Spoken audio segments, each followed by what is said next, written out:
오늘 말씀은 인생을 돌보시는 하나님이라는 제목을 가지고 함께 말씀을 나누고자 합니다. 오늘 2장 말씀인데요. 우리 1장 말씀을 본받았던 것처럼 이제 마지막에 나오미와 룻이 고향 베들레헴으로 돌아오게 되었습니다.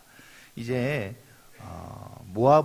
모압에서 모든 재산을 다 잃어버리고 이제 베들레헴으로 돌아오게 되었는데, 이제 나오미와 룻에게는 아무것도 없다는 것이죠. 남편도 없었고요. 나오미에게는 특히 아들도 없었고, 이제 많은 재산도 다 잃어버리게 되었습니다. 이제 실패한 인생이 되어서 고향으로 돌아오게 되었죠.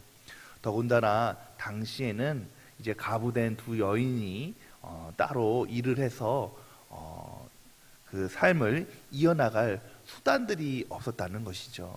지금에야 이제 우리 여성분들이 많은 일들을 할 수 있고 사회생활을 함으로써 살아갈 수가 있지만은 예전에는 그렇지 못했다는 것입니다. 살아갈 수단이 막막했다는 것이죠. 이들이 할 수 있는 일하고는 이제 추수 시기에 밭에 가서 이삭을 줍는 일밖에 할 수가 없었다는 것입니다. 그래서 오늘 말씀에 보면 이제 룻이 나오미에게 이야기하되 2장 말씀에 보면 내가 이제 이삭을 줍겠다라고 얘기하고 있는 것이죠. 그 수단 외에는 살아갈 수가 없기 때문입니다. 그래서 이제 룻이 밖으로 나가 이삭을 줍게 되고, 또 이삭을 주면서 이제 친족인 보아스를 만나게 되죠. 그리고 보아스에게 은혜를 잊게 되는 장면이 오늘 2장 말씀입니다.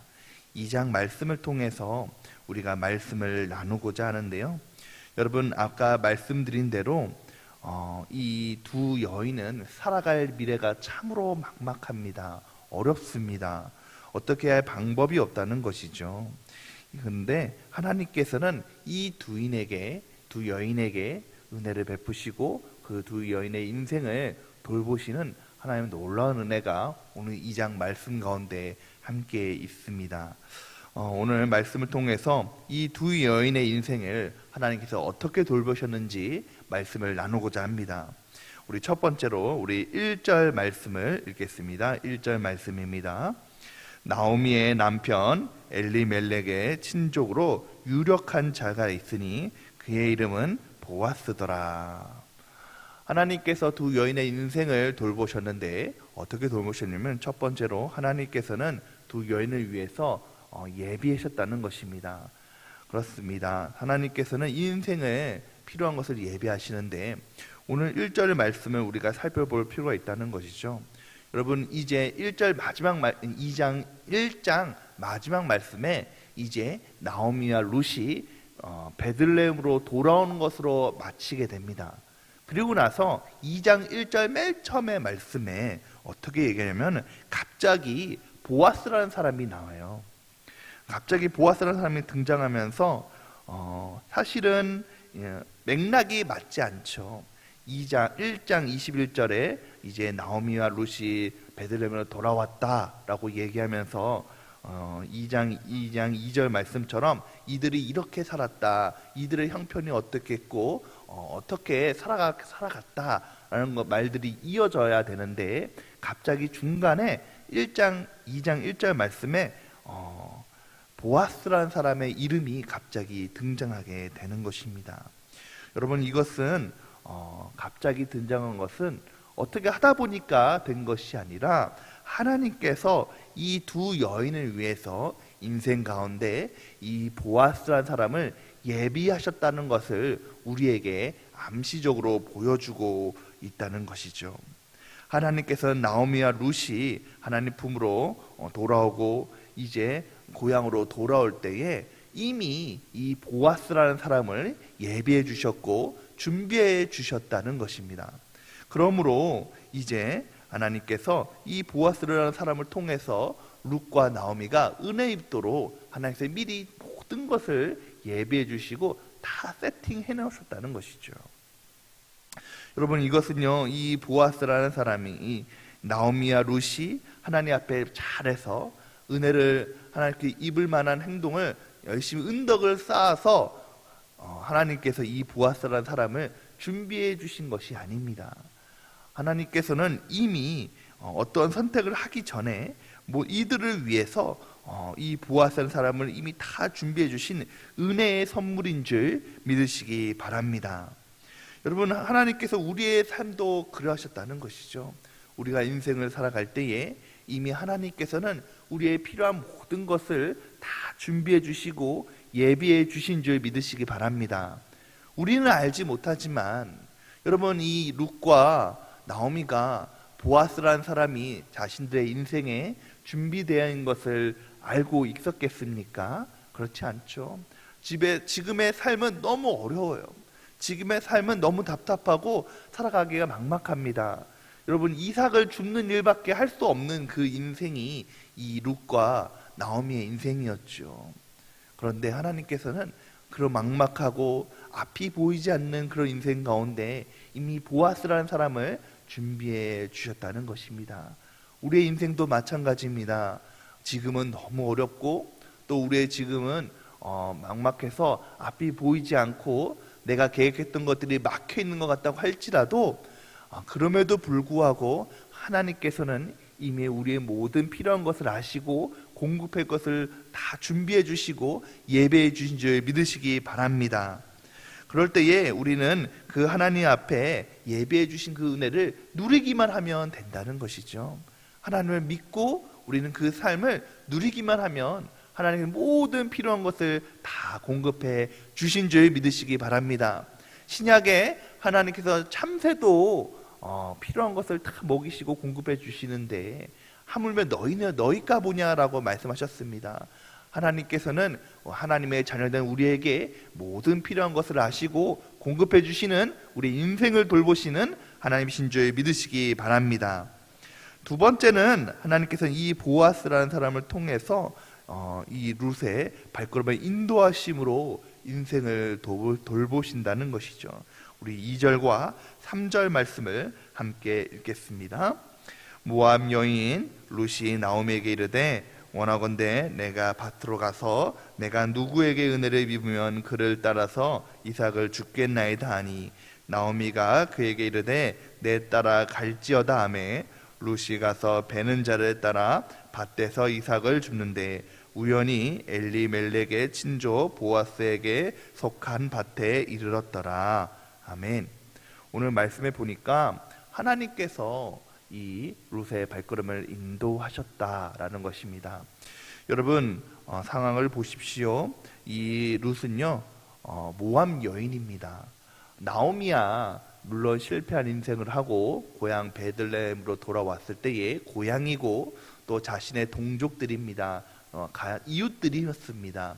그렇기 때문에 이 나오미야 돌아온 그 고향이 반갑고 또 그곳에서 또 동정을 받을 수 있지만은 이 룻은 달랐다는 것이죠. 룻은요 그냥 어머니를 따라서 이 베들레헴 왔는데 타향살이지 않습니까? 이곳의 지리도 잘 모르고 또 어떠한 곳인지 알지 잘 못한다는 것이죠. 더군다나 모압 여인입니다. 이스라엘은 참 배타적인 성격이 강했어요. 그래서 자신들이 하나님의 선민이고 다른 민족을 가까이 하지 않는 민족이었습니다. 더군다나 이 모압 민족은 이스라엘과 적대시하는 민족이었거든요. 그렇기 때문에 이 룻은 이 베들레헴에 적응하기가 어려웠을 것입니다. 그래서 2절 말씀에 보면 내가 누구에게 은혜를 입으면 라고 얘기하고 있죠. 내가 이런 적대적인 이곳에 내가 알지 못하는 이 타향살이에 은혜를 입기 원한다라는 것을 고백하고 있는 것입니다. 그런데 하나님께서는 이 룻을 은혜의 장소로 인도하셨다는 것이죠. 오늘 2절 말씀에 보니까 그가 이제 밭으로 나가게 됐는데 3절 말씀에 우연히 엘리멜렉의 친족인 보아스에 속한 밭에 이르렀다라고 얘기하고 있습니다. 여러분, 여기에 보면요 우연이라고 말씀하고 있지만 여러분, 하나님의 그 모든 계획 안에, 우리 인생의 모든 계획 안에 우연이라는 것은 없는 줄 믿으시기 바랍니다. 사실은 하나님께서 모든 것을 우리가 앞서 말씀드린 것처럼 다 준비해 주시고 예배해 주셔서 이 룻의 발걸음을 그곳에 인도하셨다는 것이죠. 예비한 가운데 인도하셨다는 것입니다. 여러분, 오늘 말씀에 보면 이제 하나님께서는 우연히라는 것을 말씀하고 계시는데, 우연히가 아니라 하나님의 모든 계획 안에 그것을 인도하셨다라고 말씀하고 계십니다. 그리고 그곳에서 그 가운데 만날 수 있도록 해주시는데, 4절 말씀을 우리 함께 읽겠습니다. 4절 말씀입니다.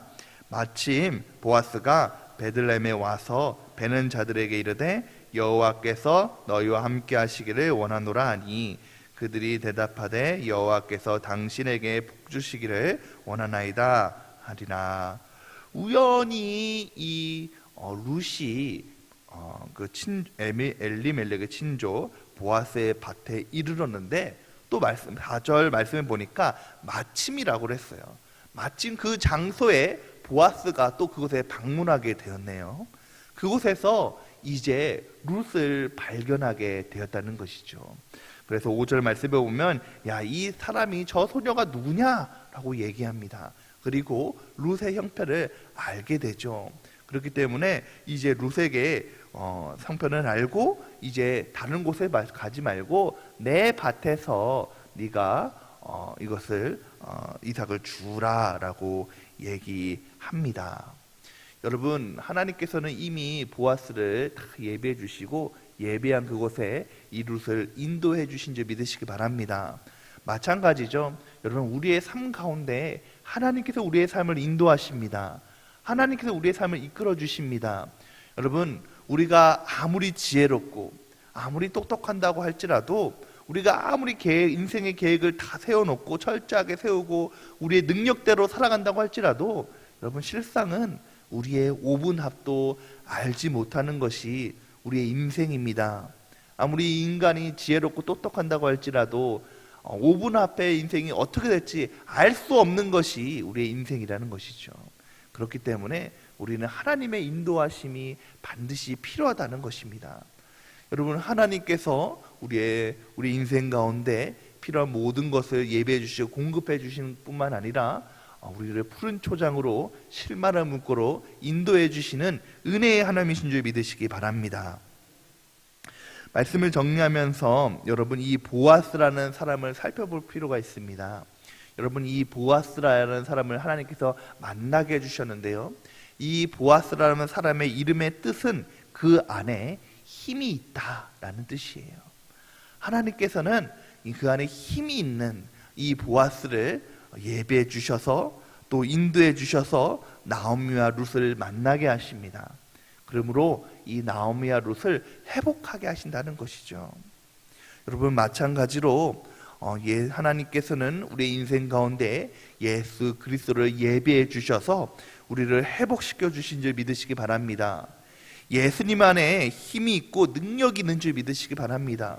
그분을 이미 하나님께서 우리를 만나게 해주셔서 그분을 만나기만 하면 우리의 모든 가정이 회복되어지고, 우리의 심령이 회복되어지고, 우리의 모든 삶이 회복되어지고, 우리의 물질이 회복되어지고, 우리의 가정이 회복되어지고, 우리의 속한 모든 것이 회복되어지는 놀라운 은혜를 우리에게 주어진 줄 믿으시기 바랍니다. 사랑하는 성도 여러분, 하나님께서 우리의 삶을 돌보십니다. 하나님께서 우리의 필요한 모든 것을 예배해 주시고 공급해 주십니다. 그리고 그곳에서 우리의 삶을 인도해 주십니다. 바라기는 오늘 새벽을 깨우시고 함께 예배드리며 하나님의 말씀을 듣는 우리 모두에게 이러한 은혜가 주어지시기를 예수님의 이름으로 축원드립니다. 함께 기도하겠습니다.